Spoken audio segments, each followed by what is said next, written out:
समस्तंकु स्वागत। आपण मानक आशीर्वाद और सहयोग पाइबी बोली आशा करुछि। आज मु एक पारंपरिक साग प्रस्तुति प्रणाली नहीं आसी। यह कौन महौषधि ठारू कम नुहे।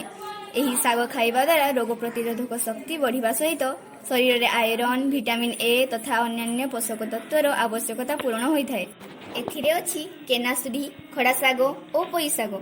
यह आपको सहजरे मिल एथिपाई आवश्यक जिनिस गुड़िक है साग, सोरिष तेल, फुटण, पियाज, कंचा लंका एवं लुण।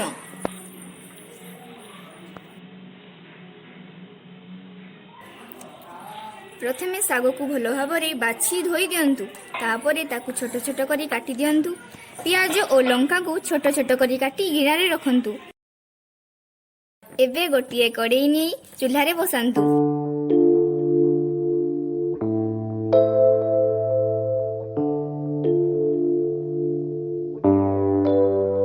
कड़ेई गरम हेबा परे प्रथमे सोरिष तेल पकांतु।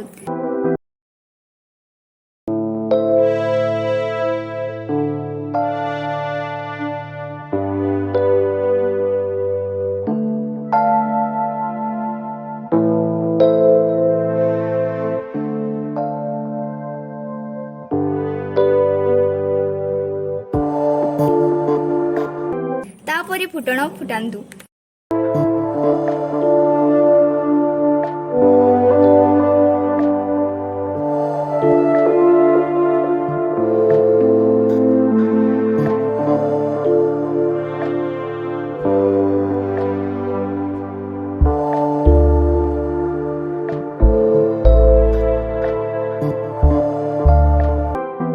फुटण फुटी सारिबा परे कटा पियाज और लंका को सेथिरे पकांतु। किछि समय भाजंतु।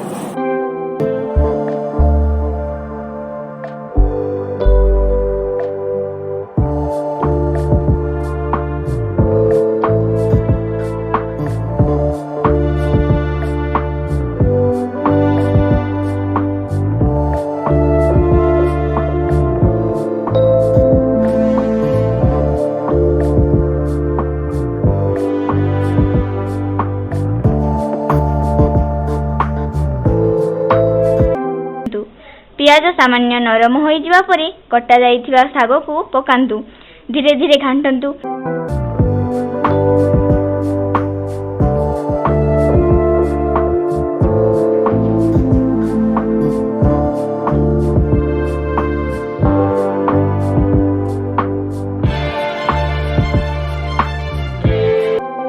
तापरे आवश्यक अनुसार लुण और सामान्य पानी छिंटा देई धीरे धीरे घांटंतु। जेमिति सबु साग उपर तल होई जीवो एवं सिझी जीवो।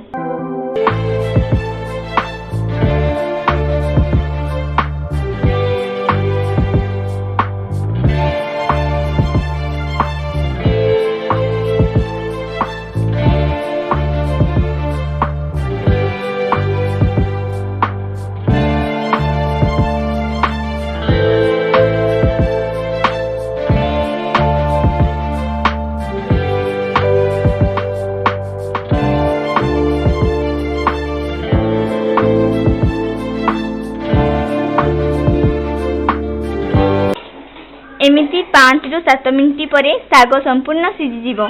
एहाकु ओल्हाई गरम गरम खाइबा को दियंतु।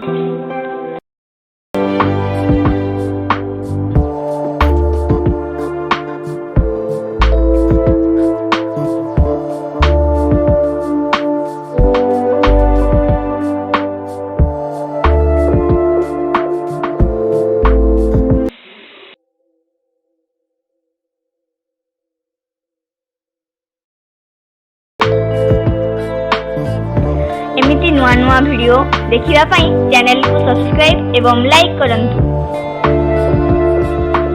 धन्यवाद।